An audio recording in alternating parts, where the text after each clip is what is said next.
पढ़ रहा है, स्कूल में बच्चे पढ़ रहे होते हैं ना, तो पढ़ते पढ़ते अचानक कहा जाए छुट्टी, तो सारे बच्चे एकदम खुश हो जाते हैं।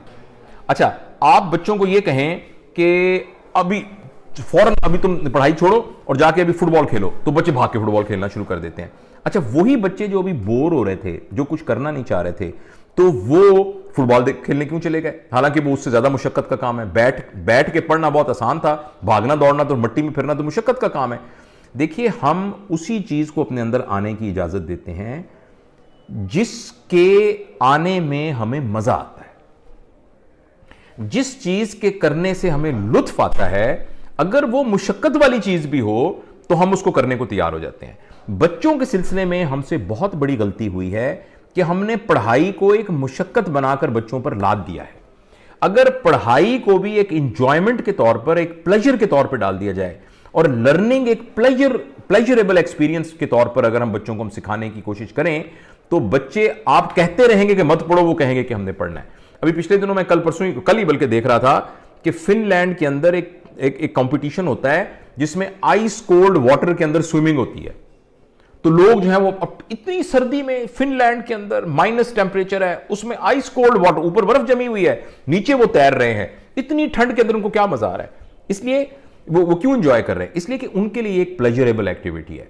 तो हमें जिस चीज में मजा नहीं आ रहा होता और जिस चीज को हम बर्डन समझ रहे होते हैं, हमें अपने आप को रिवाइज करने की जरूरत है, ये देखने के लिए कि ये मेरे लिए प्लेजरेबल है क्यों नहीं। और उसके अंदर एक ये भी है कि हमें काम वही करना चाहिए जो हमारा दिल कहता हो। जिस काम को हम अपने दिल के साथ पसंद करके करते हैं, वो चाहे मुश्किल भी हो, हम उसको करने को तैयार हो जाते हैं। तो बच्चों के सिलसिले में आप इसको ट्राई कीजिए। हमारा अनफॉर्चुनेटली स्कूल का सिस्टम और हमारा एजुकेशन सिस्टम वो इस तरीके से गियर हुआ है कि पेरेंट्स शायद अपनी मर्जी से उसके अंदर कोई बहुत बड़ी तब्दीली ना ला सकें, मगर फिर भी ऐसी स्किल्स मौजूद हैं जिनके जरिए से पढ़ाई को एक प्लेजरेबल एक्टिविटी बनाया जा सकता है।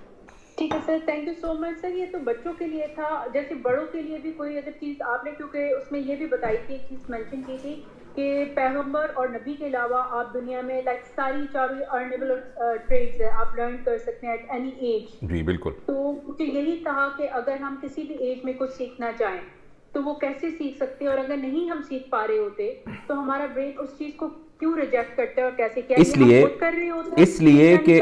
इसलिए कि हम उस चीज के बारे में सफिशिएंटली मोटिवेटेड नहीं होते। ओके, देखिए, मोटिवेशन की, मैं कभी इंशाल्लाह मोटिवेशन पे बात करेंगे। मोटिवेशन की डेफिनेशन, मोटिवेशन निकलता है लफ्ज मोटिव से। मोटिव का मतलब होता है पर्पस, ऑब्जेक्टिव ना। मोटिव, आपका मोटिव क्या है, यानी आपका ऑब्जेक्टिव क्या है। अच्छा, उस मोटिव तक पहुंचने के लिए जो एनर्जी चाहिए, उस एनर्जी का नाम मोटिवेशन है। और उस एनर्जी के सिलसिले के अंदर दो शराइत बहुत जरूरी हैं। एक तो वो एनर्जाइज्ड हो और नंबर दो वो सस्टेन्ड हो। लिहाजा जब भी हमने कोई काम करना हो, उस काम के लिए अगर आप मोटिवेटेड नहीं हैं तो वो आप काम नहीं करेंगे। और मोटिवेशन की डेफिनेशन यह है कि आप उस काम करने के सिलसिले में आप में जो तवानाई मौजूद है वो सस्टेन्ड है और वो एनर्जाइज्ड है। अगर वो एनर्जाइज्ड यानी एक जज्बा मौजूद है, मैंने K2 पर चढ़ना है, मगर K2 पर चढ़ना है हर सूरत, अब ये जो फीलिंग है। और दूसरी इसके साथ है कि ये सस्टेन्ड है, ये नहीं कि अभी शाम तक मेरे अंदर जज्बा था मगर कल को खत्म हो गया तो फिर मैं नहीं चढ़ सकूंगा। लिहाजा आप अभी ट्राई कीजिए राहिला कि जो काम आप करना चाहती हैं ना, आप उसके लिए मोटिवेट होइए।